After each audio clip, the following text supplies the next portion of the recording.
reina, ¿cómo amaneció la reina de casa? Espero muy, pero muy requete bien que nos esté acompañando en este su programa Dentro de Ti, aquí en Guadalajara, Jalisco, a través del 1040 de amplitud modulada Radio Mujer, Austin, Texas, 95.1 de FM, Mazatlán, Sinaloa, 104.3 de FM, y llegando a 63 ciudades de 10 estados de la Unión Americana a través de Cable Radio Network.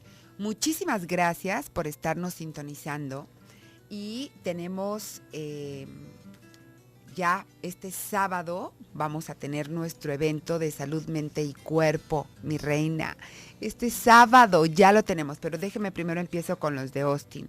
También ustedes el sábado 24 van a tener su evento allá de cuerpo, mente y alma. Para toda la información de horarios y información y todo, llame al 512-672-8657.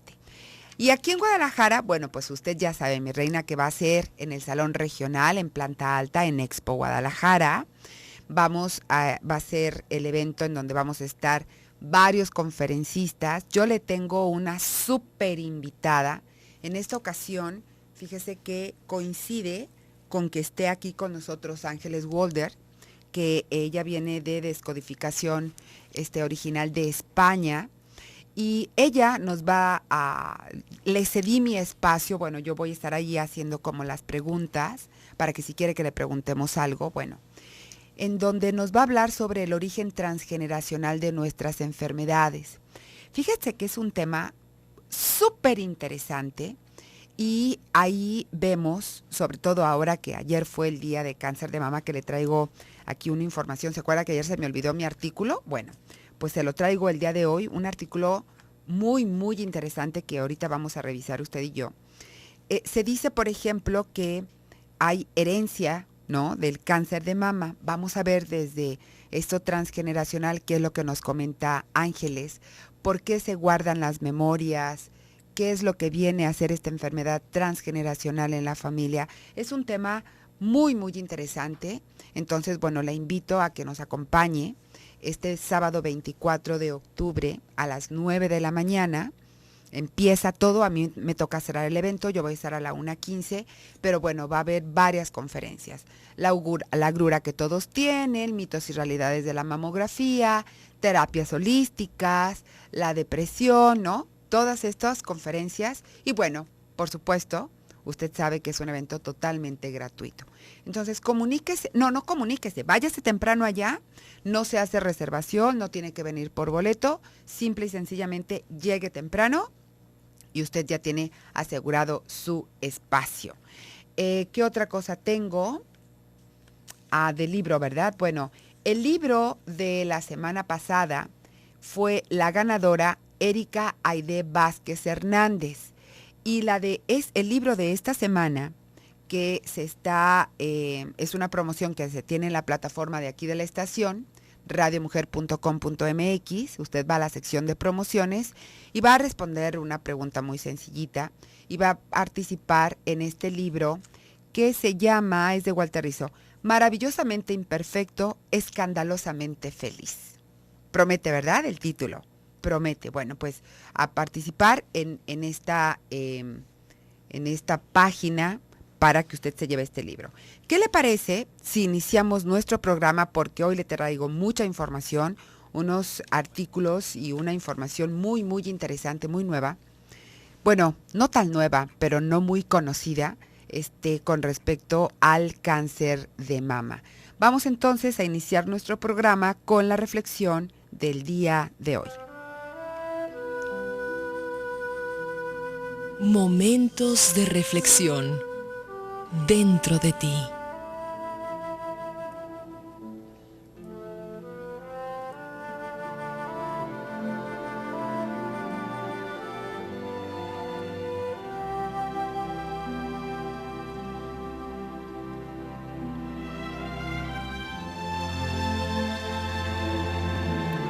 Prueba verte a ti mismo con los ojos de los que te aman.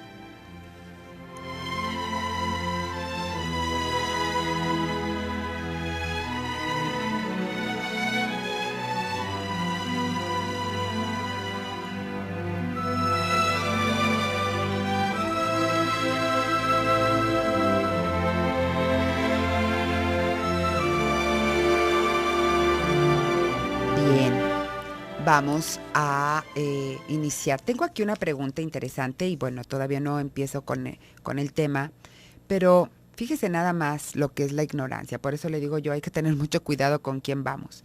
Dice, tengo dolores de cabeza constantes. Me han hecho estudios y nada.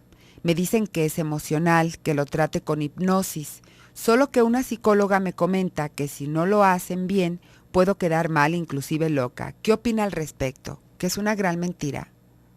En primer lugar, los dolores de cabeza no se quitan con hipnosis. No, imagínese, ya con hipnosis adelgazamos. Con hipnosis aprendemos inglés. Con hipnosis, no. Por supuesto que no, no es así. Yo creo que es la mejor manera como de no hacernos responsables y no, porque tú hipnotizada, pues a lo mejor haces ciertos cambios, pero ya cuando te duele la cabeza no es cuando estás hipnotizada, ¿verdad? Es cuando estás en conciencia. Entonces, ¿no sería mucho mejor arreglarlo en conciencia que hipnotizada? No, no te vas a volver loca. Si lo hace el mal, lo único que pasa es que no entras en hipnosis. Si te dan a tomar algo, bueno, pues entonces sí, ahí sí probablemente sí te quedes arriba, como dicen, ¿no? Pero con la hipnosis, si lo hace el mal, lo peor que puede suceder es que no entres en este estado hipnótico, y la hipnosis terapéutica, que es la hipnosis ericksoniana, no tiene nada que ver con la de Tony Camo, la de Taurus de Brasil, esas en donde duérmase y usted hace cosas así como rarísimas. Nada tiene que ver con eso, ¿eh? Entonces, esa es mi opinión, ¿sí? No se preocupe, mi reina. Bueno, ahí le va. Vamos a platicar. Ayer estuvimos platicando que se habla mucho sobre la detección temprana de el cáncer de mama. Y hay maratones, hay publicidad, hay muchísimas cosas para la detección temprana, pero no hay nada, y yo no he escuchado nada, para la prevención del cáncer de mama. Sí hay, claro que hay. Lo que pasa es que, ¿por qué no nos lo dicen? Yo creo que porque choca con los paradigmas de una cultura como la que nosotros tenemos. Por ejemplo, hay en mama, cuando hay cáncer de mama, una cosa es tener cáncer en la glándula mamaria y cáncer en los conductos galactófagos. Esto es completamente diferente, ¿sí? Dicen cáncer de mama, ¿dónde lo tuvo? Anda tú, ¿no? En la mama, pues sí, pero ¿en qué parte? Porque hay estos dos lugares en donde se puede generar el cáncer de mama. Y hay estudios en donde nos dicen que han notado que hoy por hoy el cáncer de mama está muy, pero de verdad, como es una de las principales causas de muerte en la mujer, y es de los que se llevan más vidas, más que infartos, más que diabetes, es el cáncer de mama. Y antes no se veía tanto. ¿Por qué? Vamos a hacer un poquito de historia, vamos a retomar lo que hablamos el día de ayer para comentar esta interesantísima información. Vamos a corte y regresamos.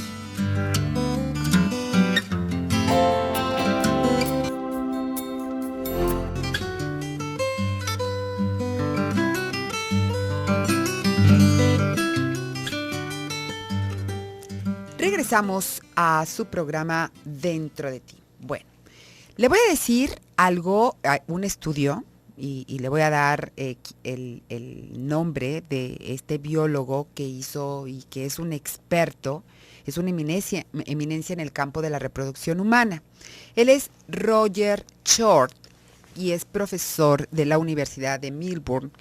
Y de hecho es uno de los expertos mundiales en el método anticonceptivo de la amenorrea de la lactancia materna. Sus siglas son MELA, método anticonceptivo de la amenorrea de la lactancia materna. ¿A qué se refiere esto? Porque ya está así como muy rimbombante. Simple y sencillamente que cuando la mujer está lactando, se dice que es lactar a los niños, a los bebés, dar de mamar al bebé, te permite un método anticonceptivo natural, ¿no? Es decir, no quedas embarazada. Ahora vemos que ya no, pero antes así fue y le traigo un poquito de historia, ¿no? Estas personas se reúnen periódicamente en Bellagio, en Italia, junto con a instituciones como la OMS y la Fundación Rockefeller para consensuar la efectividad del método y su funcionamiento.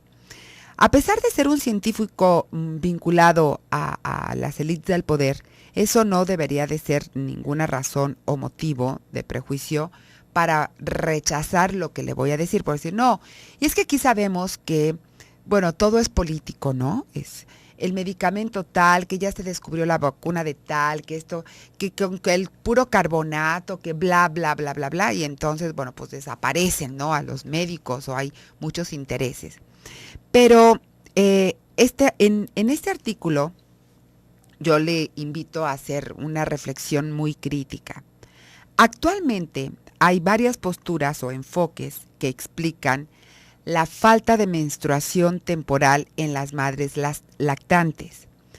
Unas se basan en la explicación de que la madre, mientras más tiempo dé de mamar y mientras más frecuente lo haga, como la libre demanda, entonces va a ser mucho más efectivo como anticonceptivo la lactancia materna, ¿no?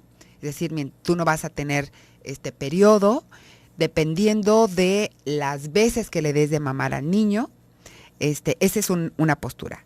Pero luego también hay otra postura en donde dicen que depende de la carga metabólica relativa, es decir, de la energía que tiene que derivar la madre hacia la lactancia y que se reduce todo esto cuando se introduce otro tipo de alimentación para complementar al pequeñito, ¿no? Y se ha añadido una más, la influencia en la fertilidad de la mujer con el referente al nivel de grasa corporal. Entonces, hay tres posturas. Con respecto a la anticoncepción por lactancia, dicen, bueno, si una mujer va a lactar, va a quedar con este proceso anticonceptivo natural, dependiendo de la frecuencia con la que le dé de mamar, libre demanda, dependiendo de si introduce un tipo de alimento complementario, porque entonces va a haber menos producción de leche y puede haber un periodo más temprano, un periodo menstrual, o depende también de la grasa corporal de la madre, ¿no? Parece ser que se hicieron ciertos estudios en donde se constató que la edad de la menarquia en las niñas había bajado de forma espectacular en Estados Unidos y en Europa desde mediados del siglo XIX. Y Tanner se dio cuenta de que esta tendencia se había parado en unos 12 o 13 años. Le voy a decir que anteriormente, nuestros ancestros, la menstruación llegaba entre los 15 y 15 años y medio. Ahorita le voy a decir, bueno, ¿y esto qué tiene que ver con el cáncer de mama? Ahorita se lo digo. Pero empezó a bajar la edad y en lugar de ser a los 15 años, empezó a ser a los 14 y luego a los 13 y luego a los 12 y que ahí se estableció, ¿no? Esta edad era mucho más baja bajaba menos, es decir, bajaba menos en los países menos industrializados, es decir, en los países pobres, o sea, como México, un país pobre en vías de desarrollo, las niñas supuestamente tenían su menarquia un poquito más grandes que las niñas en los países europeos, en los países de primer mundo. Pero aquí mismo en México, y esto sí es una estadística de México, que en las diferentes zonas de la República Mexicana se dan diferentes edades a la hora de la primer menstruación. Por ejemplo, las niñas de Chiapas tienen un cuerpo y menstruan mucho más tarde y un cuerpo completamente aniñado que las niñas de Chihuahua, Hermosillo, Mazatlán. Si usted se fija en los lugares donde hay más carne, por ejemplo en Chihuahua, en Hermosillo, se come muchísima carne, mucha más proteína. En Chiapas, no. En Chiapas su alimentación es diferente y entonces usted pone a una niña de 15 años de Hermosillo junto a una niña de Chiapas de 15 años y se va a dar cuenta que los cuerpos son completamente diferentes.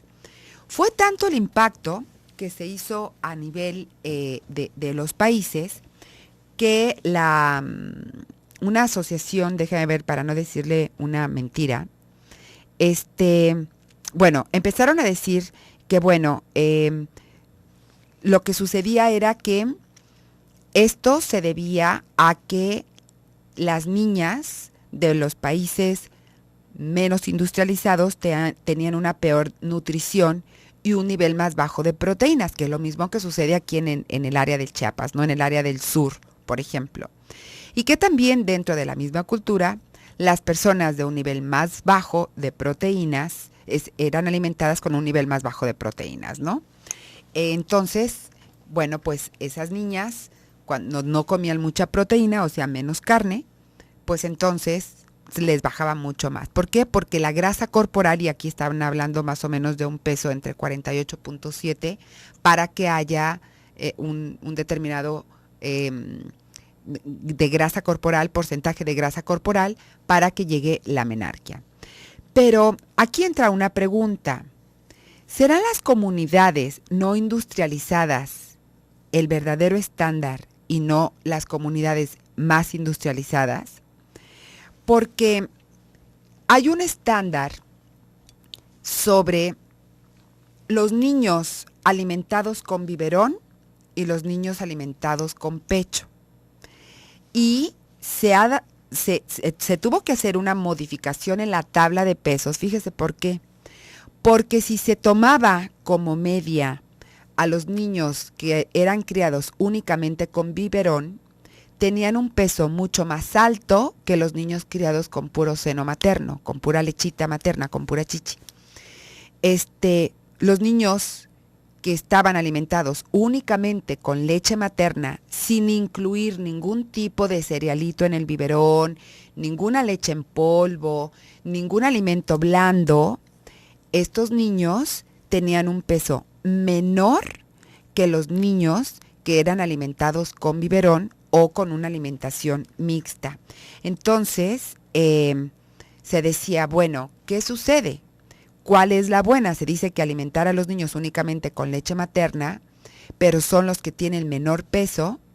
¿Qué pasa? ¿Estarán bien nutridos o no? ¿No? Y ahí es cuando empezó así como la duda de si de verdad únicamente se tenían que alimentar con pecho los niños. Porque ¿qué iba a pasar, por ejemplo, con el hierro, no? ¿Qué era lo que sucedía con el hierro? Y se entró en toda una polémica. Lo que sí dijeron y aquí es en donde entra el asunto de la primer menstruación y el cáncer de mama. Dijeron que antes las chicas reglaban a los 15 años, los primeros ciclos menstruales eran anovulatorios y entonces no quedaban embarazadas tan pronto, ¿no? Y cuando tenían a sus bebés, la lactancia, que no le daban 6 meses, le daban pura leche durante 3 años, las mantenían en una anticoncepción por lactancia. Y esto sí tiene que ver con cáncer de mama. Vamos a corte y ahorita regresamos.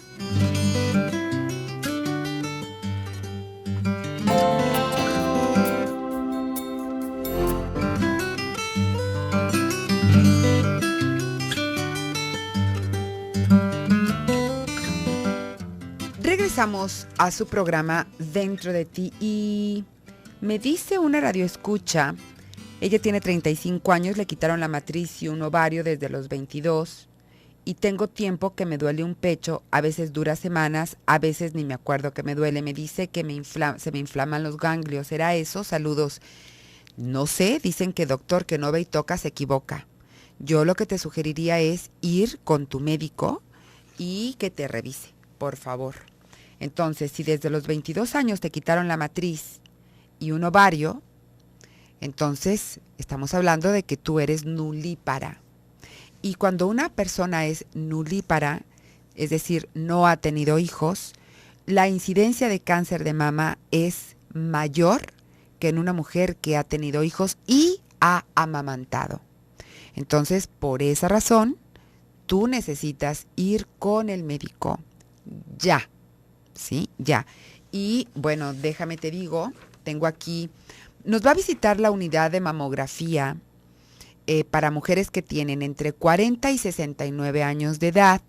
Y Radio Mujer la está invitando a realizarse el examen de la mamografía de forma gratuita y segura. Este lunes 26 y miércoles 28 de octubre va a estar esta unidad de la Secretaría de Salud afuera de las instalaciones de Promomedios. El lunes va a estar desde las 9 de la mañana a las 3 de la tarde y este día será bajo previa cita, por lo que le pedimos a usted que llame en estos momentos a cabina a apartar su cita 31 22 11 90 36 47 18 83. El miércoles el servicio será sin cita y se van a atender como vayan llegando, de 9 de la mañana a 5 de la tarde. ¿Cómo tiene que presentarse? Bañadita, sin desodorante, sin crema y con blusa de preferencia. Esto es por una cultura de prevención y diagnóstico oportuno. Hay que realizarnos una mamografía. Me va a decir, ¿y por qué menores de 40 años no? Porque así nos lo pusieron a nosotros. No porque las mujeres menores de 40 años no tengan riesgo, ¿sí? Pero se está haciendo a la población que tiene más riesgo hasta ahorita, no porque las menores no tengan riesgo. Pero digo, ¿cuánto nos puede costar una mamografía? No tengo idea. No sé cuánto me costó a mí el año pasado, pero creo que 1,000 y tantos pesos o 1,200 pesos en un laboratorio de imagen. Pero bueno, pues hay muchos otros como servicios de seguridad social que usted podría ir a hacerse la mamografía. Acuérdese, pida siempre la cuellera, ¿sí? Pida siempre la cuellera para protegernos la glándula tiroides. Entonces, para que no la radiemos, pida la cuellera, siempre la tienen ahí, no siempre se la ofrecen, pero usted pídala, mi reina, porque usted es muy lista. Bueno, le decía yo, ahí es en donde empezó el asunto. Mire, hay una parte en este artículo. Dice, se lo voy a leer tal cual. Dice, en los primeros años después de la menarquia suelen ser ovulatorios. Por ejemplo, se comprobó cómo las mujeres Kung, cazadoras recolectoras, se casaban y tenían su primera regla más o menos a los 15 años y medio. Y su primer hijo lo tenían hasta los 19 años y medio, ¿no? Y esto quiere decir que en Estados Unidos y en Europa, las niñas que hoy tienen su menarquia a los 12 años podrían ser fértiles con 14 o 15 años. Y esto es una rareza histórica como muchas otras. Hay una parte del artículo de este señor en donde, bueno, podríamos imaginar que en las sociedades cazadoras recolectoras había un alto número de hijos y un alto número de muertes, ¿no? ¿Por qué? Pues porque si no existían hospitales y si no existían medicamentos, por ejemplo, pues era mucho más seguro que las mujeres murieran, que los niños murieran y que las mujeres tuvieran muchos niños, ¿no? Pues ande usted que investigando resulta que no, ¿no? El récord de nacimientos y muertes eran más bajos hasta la llegada de la revolución agrícola hace 10,000 años. Y hay que recordar que el hombre moderno apareció unos 200,000 años atrás. Entonces, ¿por qué aumentaron los nacimientos en la revolución agrícola? Simple y sencillamente porque disminuyó el intervalo entre los nacimientos. ¿Y por qué disminuyó, mi reina? Porque se modificaron los hábitos de lactancia tradicionales en el mundo de las cazadoras recolectoras. Por ejemplo, las mujeres Kung solían tener un intervalo medio de 4 años entre hijos y amamantaban durante 3 años. Las madres, dice este autor, eran delgadas, pero eran bien alimentadas y no había alimentos blandos para la alimentación complementaria de los bebés. Cuando las Kung se volvieron sedentarias, destetaban antes y se complementaba con harina de cereal y leche de vaca y por lo tanto el intervalo entre los hijos se acortaba. Y cuando amamantaban durante 4 años, ¿no lo suplementaban con nada? Es obvio que sí, Es obvio que seguramente los iban a suplementar con área, ¿no? Pero bueno, pues ahí la verdad es que yo ya no sé, ¿no? Pero con la revolución agrícola y con la sedentización aumentó la mortalidad y la fertilidad a la par, es decir, tenían más hijos, pero moría más gente. ¿Por qué sería esto? Yo digo, al tener más comida no debería de haberse reducido las muertes y había un ambiente como mucho más seguro porque había más comida. Yo creo que no, porque si hubo más muertes, yo creo que aquí viene un factor importante que es la higiene. La higiene muy probablemente se deterioró porque cuando nosotros le damos al niño pecho, entonces la lechita sale directamente desde nuestro seno y cae directamente en la boquita del bebé. No tenemos que hervir el biberón, no tenemos que desinfectar la cucharita. Y en aquellos tiempos, pues usted cree, como les empezaron a dar otro tipo de alimentos, estos alimentos, pues muchas veces, probablemente quizás, estuvieran echados a perder, había mucha más enfermedades. Yo creo que sobre todo la higiene, ¿no? La higiene fue lo que hubo más mortandad. Pero todos estos estudios acerca de la menarquia, la edad de la menarquia, cuando se tienen los hijos, nos da el siguiente resultado.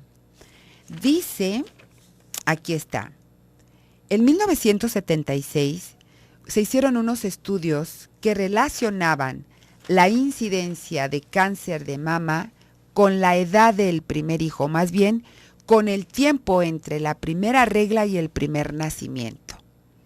Y aporta un dato muy interesante. Una mujer que tiene a su primer hijo antes de los 18 años tiene 1/3 de riesgo de tener cáncer de mama comparado con una mujer que tuvo a su primer hijo después de los 35 años. Pero también no es únicamente tenerlo, sino lactarlo, darles de mamar. Entonces, cuando una mujer, se concluye que cuando una mujer tuvo a su primer hijo, primero, ¿cuáles son los riesgos para prevenir que una mujer tenga su menstruación a temprana edad? Porque va a empezar a tener periodos ovulatorios más tempranos. Si hoy la chiquita empieza a arreglar a los 12 años, va a empezar a ovular alrededor de los 14, ¿no? Y cuando nosotros tenemos más periodos menstruales, va a haber más ovulación, vamos a tener mayor secreción de los, déjeme le digo para no decirle una burrada, aquí está. Quiere decir que el pecho puede que tenga que esperar más de una década entre finalizar la pubertad y comenzar con esta actividad, el comienzo de la actividad secretora. Es decir, si va a tener a su niño, su menarquia a los 12, va a empezar a ovular a los 14 y va a tener hijos a los 35, estamos hablando de 20 años de actividad secretora. ¿De qué? De esteroides del ovario con un 20% de aumento del volumen durante la fase lútea y un colapso repentino en la menstruación. Y esto es lo que estamos platicando, que no nos platican a nosotros con respecto a la fecundidad. Vamos a un corte y ahorita regreso. Regresamos ya a la parte final del programa. Y el día de ayer me habló Irma Ramírez. Mi reina, muchísimas gracias. Qué bonito su comentario. Dice, hace 4 años tuve cáncer de mama. En este mismo año usted hizo un programa especial de cáncer, de cómo reconstruir el alma y no el cuerpo.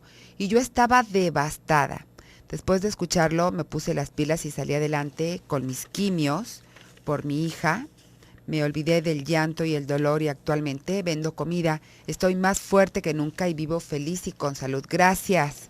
Qué hermosa, mi reina, qué bueno. Y es que, ¿sabe que nosotros escuchamos cáncer y lo asociamos con muerte o con mutilación, ¿no? y no necesariamente. O, bueno, es emocional por rencor. Fíjese que no es por rencor. El cáncer de mama no es por rencor. Sí hay una situación ahí, de un resentir, pero no necesariamente es que yo tengo conflictos y odio a mi marido o a mi madre, no necesariamente tiene que ser rencor, ¿sí? O falta de perdón, le digo que son de estas cosas que, bueno, ahí le va. Entonces, ¿cómo podríamos nosotros prevenir?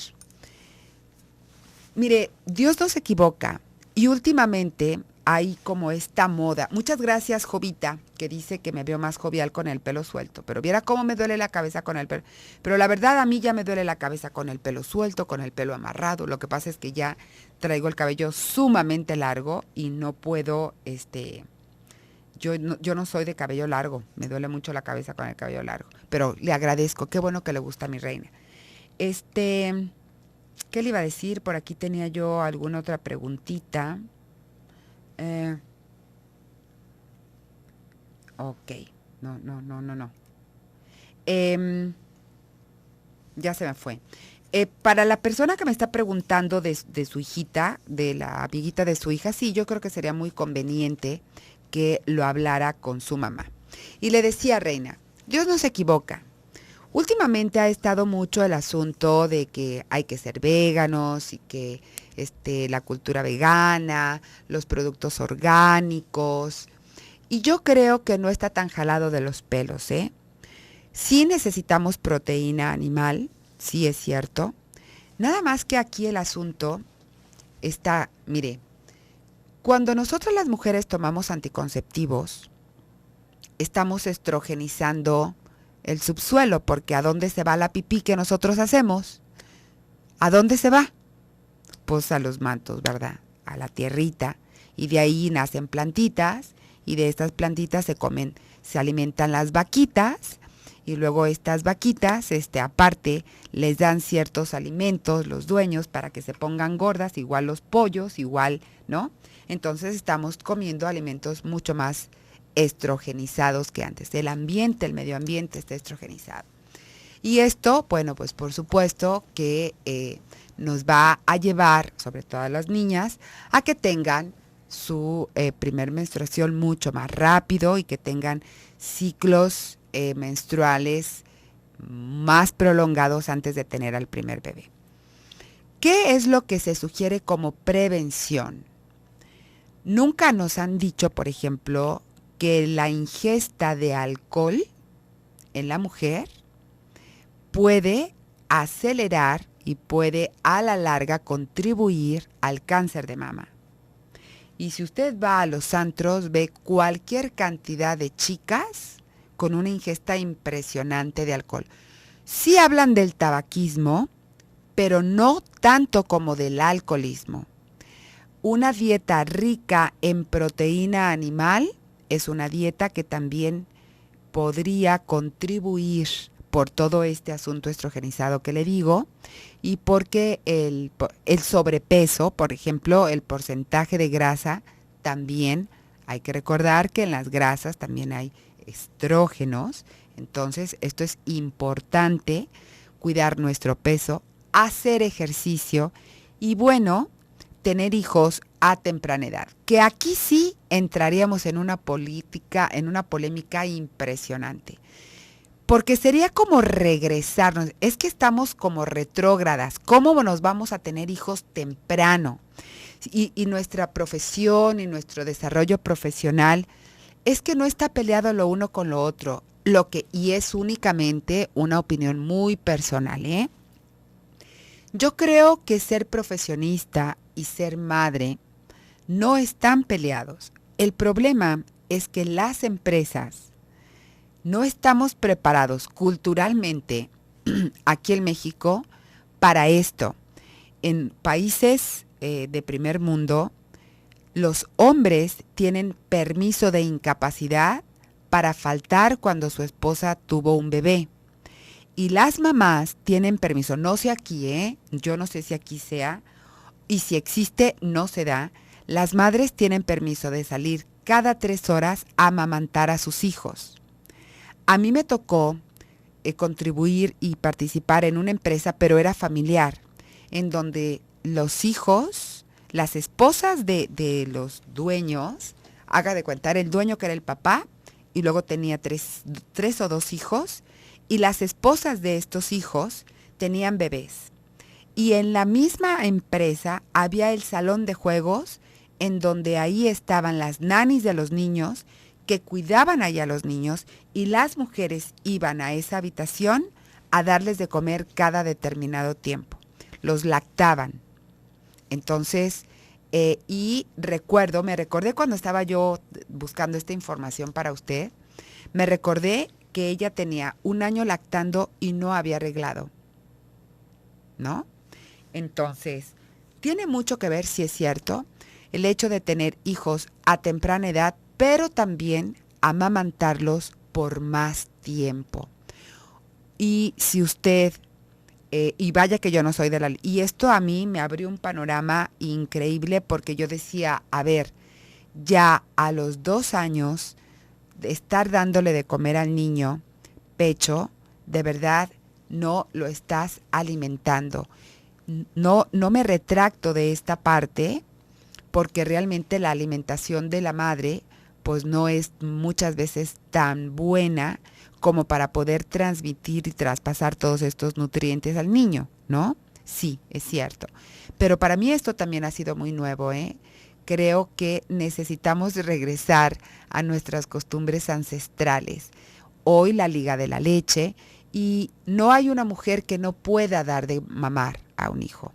No existe.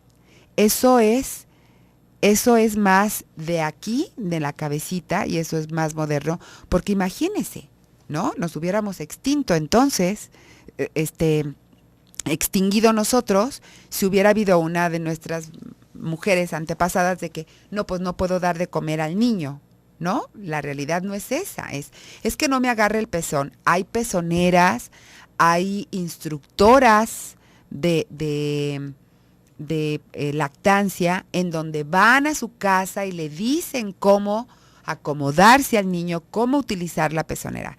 La realidad es que, sí, claro, dijera Simone de Beauvoir, la esclavitud de la maternidad. Esto es una realidad que duele, sí, a veces duele cuando damos de mamar, sobre todo cuando nos está bajando la leche. Por supuesto, hay ciertas punzaditas, o cuando el niño no se despierta y nosotros, bueno, como establo, mi reina, que se hacen hasta bolas de la leche que tenemos y que el nene no se despierta, ¿no? Y utilizar el tiraleche, no, bueno, la cosa más dolorosa. Y que a veces se nos agrieta los pezones, sí, es cierto. Pero, bueno, pues usted tiene ahí una parte en donde, que sí, nunca nos habían hablado de prevención, el hecho de tener hijos más jóvenes y lactarlos, sobre todo lactarlos. Bien, me tengo que ir, pero mañana, si Dios lo permite, aquí nos escuchamos en punto de las 12 del día, hora del centro de México. Yo soy Alicia Soltero, hasta mañana.